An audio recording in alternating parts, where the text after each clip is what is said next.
Salam sejahtera, saya Janice. Sekarang saya akan membentangkan penerangan bagi tugas saya ini. Skandal Russia melibatkan FIFA merupakan kes Russia yang dilakukan oleh pegawai-pegawai untuk manfaat diri sendiri. Pihak berkuasa Amerika Syarikat dan Switzerland telah membuat siasatan terhadap perkara ini kerana adanya kemunculan saksi berhalu. Daripada kes siasatan tersebut, terdapat penggelapan mata wang dan penipuan cukai sejak tahun 1991 dengan jumlahnya 97 juta. Selain itu, pihak berkuasa Switzerland telah membuat siasatan tentang proses undian hak tuan rumah Piala Dunia 2018 dan 2022. Tuntasnya, kes Russia di FIFA haruslah dilawan kerana permainan bola sepak merupakan sukan yang dikenali oleh dunia dan tidak patutlah dipengaruhi oleh skandal Russia ini. Terima kasih. Nama saya Sowisu. Latar belakang bagi kes rasuah ini adalah FIFA yang diketahui oleh Sepp Blatter telah terlibat dalam skandal rasuah. Sebenarnya Piala Dunia 2018, Rusia telah dipilih untuk menjadi tuan rumah. Perwakilan England telah menentangkan bahawa mereka telah membayar wang kepada pengawal FIFA untuk mendapatkan undian tuan rumah. Maka, FIFA akan melancangkan siasatan berhubung tawaran England tersebut. Namun, pada tahun 2022, Qatar yang merupakan negara kecil telah dipilih sebagai tuan rumah. Kebanyakan negara mula menyakin bahawa ada unsur pembelian undi yang dilakukan oleh Qatar terhadap pengawal FIFA. Ketua Jawatan Kuasa Siasatan iaitu Michael Ganjak melabelkan FIFA sebagai bandar yang dihadap kepimpinan selepas meletakkan jawatannya dan UEFA yang dipimpin oleh Michael Platini mengumumkan rasa tidak percaya kepada FIFA. Sebagai tindak balas, Sepp Blatter telah meletakkan jawatannya sebagai presiden. Sepp Blatter dan Michael Platini digantung 8 tahun selepas disampaikan dengan skandal rasuah pada tahun 2015. Salam sejahtera, nama saya Roshaina dan saya memegang nombor metrik 82924. Saya akan memberitakan faktor-faktor berlakunya rasuah dalam FIFA. Seperti yang sedia maklum, Sepp Blatter ialah ketua FIFA. Oleh itu, berada tumpuan kuasa kepadanya yang menyebabkan dia boleh menggunakan pengaruh dan juga kuasanya dan kedudukannya untuk dieksploitasi untuk mendapatkan apa yang dia mahu. Selain daripada itu, banyak juga kemasukan wang berlaku dalam FIFA. Oleh itu, kemasukan wang yang sangat tinggi itu, banyak individu cuba untuk mendapatkan wang yang tinggi itu untuk manfaat kegunaan mereka sendiri. Sekian, terima kasih.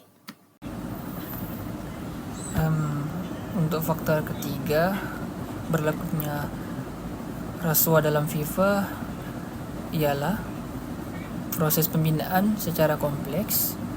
Sifat proses pembinaan secara kompleks dan kompetitif untuk menganjurkan tujuan utama ini mencipta peluang untuk rasuah dan manipulasi dalam kalangan pengaruh-pengaruh besar yang terlibat dalam hal-hal FIFA. Faktor keempat ialah rangka kerja kawal selia yang lemah, iaitu rangka kerja kawal selia FIFA tidak cukup teguh dan untuk mencegah dan mengesan amalan rasuah dengan berkesan. Ini membolehkan individu terlibat dalam aktiviti rasuah tanpa pengawasan yang mencukupi. Nama saya Anson and matrix number saya adalah 81656.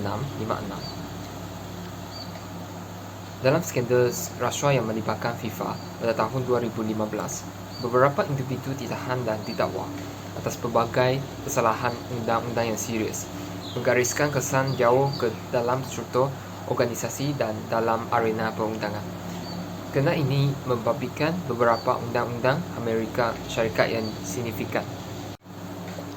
Kesalahan pertama adalah RICO Act. Atau RICO yang asalnya dirancang untuk memerangi perorganisasian jenayah berterusan digunakan untuk menuduh individu dalam skandal FIFA. Kesalahannya yang dikaitkan termasuk rasuah, penipuan. Kesalahan kedua adalah Foreign Corrupt Practice Act, which FCPA. Individu dalam skandal FIFA juga dituduh melanggar FCPA, undang-undang yang melarang pembayaran rasuah kepada individu atau entiti asing. Kesalahan yang dikaitkan termasuk rasuah terhadap pihak berkuasa asing. Kesalahan ketiga adalah pelanggaran undang-undang pengubahan wang haram. Kesalahan terkait dengan pengubahan wang haram juga menjadi fokus dalam skandal ini. Ini berkaitan dengan transaksi kewangan yang meragukan dan pemindahan wang yang tidak sah, memunculkan pertanyaan tentang sumber dan aliran dana dalam beberapa transaksi yang terlibat. Hai, nama saya Teng. Kesalahan yang keempat adalah pelanggaran Undang-Undang Penerimaan Rasuah Bribery Laws. Selain daripada FCPA, undang-undang negara lain juga terlibat, terutamanya Undang Penerimaan Rasuah yang dikenakan oleh negara di mana transaksi atau perbuatan rasuah dilakukan. Ini termasuk undang-undang dari negara Eropah yang boleh melibatkan individu yang berada di dalam skandal ini. Yang kelima adalah pelanggaran Undang-Undang Pencucian Wang. Kesalahan pencucian wang seringkali menjadi sebahagian daripada skandal rasuah, terutamanya apabila wang yang diperoleh daripada aktiviti rasuah dicuba untuk disembunyikan atau dicuci melalui pelbagai transaksi kewangan. Yang keenam adalah pelanggaran Undang-Undang Penipuan Kewangan. Undang-undang penipuan kewangan juga terlibat apabila terdapat unsur-unsur penipuan dalam pengurusan dana atau transaksi kewangan yang dilakukan oleh individu atau badan dalam skandal ini. Yang terakhirnya adalah pelanggaran Undang-Undang Pengubahan Dana atau Pembukaan Harta. Undang-undang berkaitan dengan pengubahan dana atau pembukaan harta juga boleh diperperanan apabila pihak berkuasa cuba untuk mengesan, menyita atau membekukan aset yang berkaitan dengan aktiviti rasuah atau penipuan.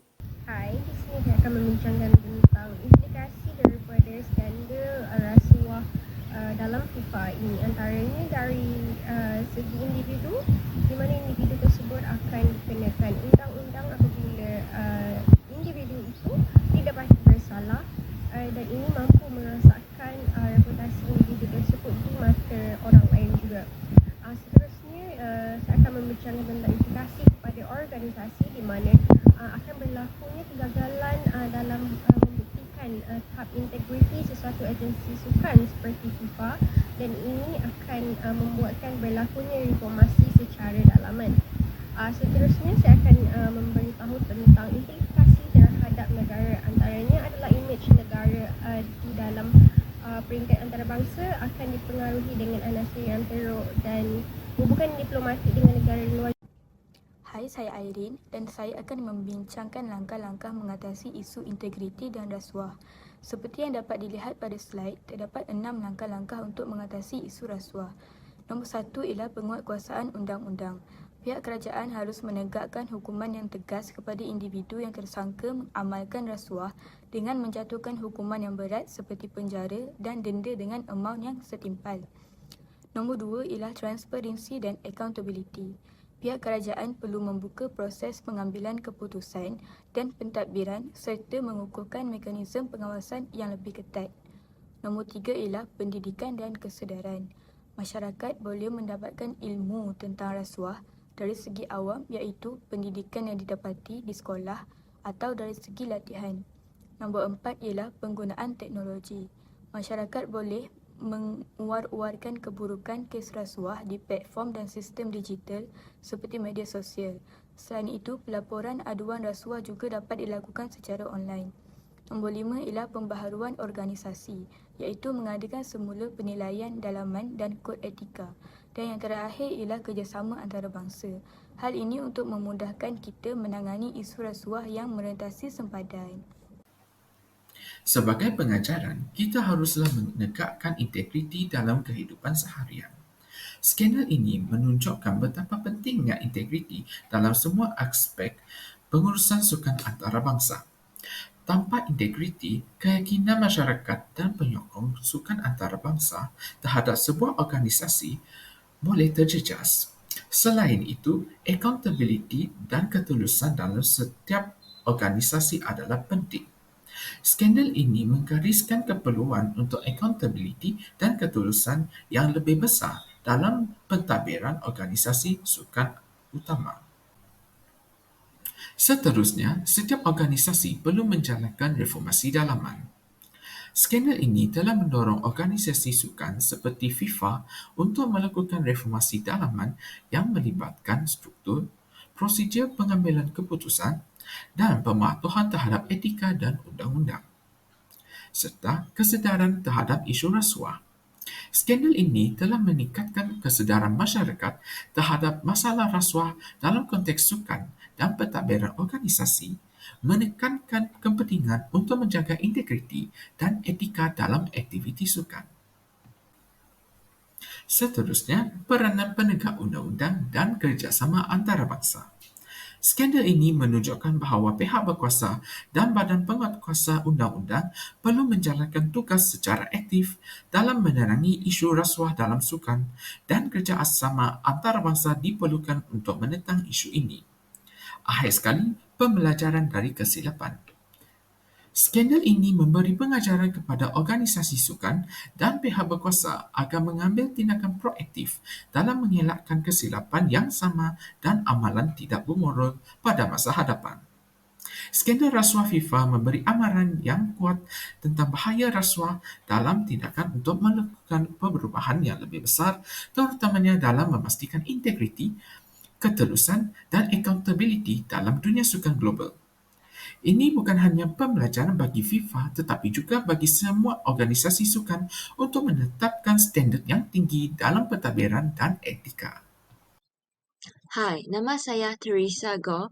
Sebagai rumusan untuk kes kajian tentang skandal rasuah melibatkan FIFA ini, integriti dan accountability, proses pemilihan yang adil, reformasi dalaman, kesedaran terhadap rasuah dan peranan penegak undang-undang perlu diutamakan.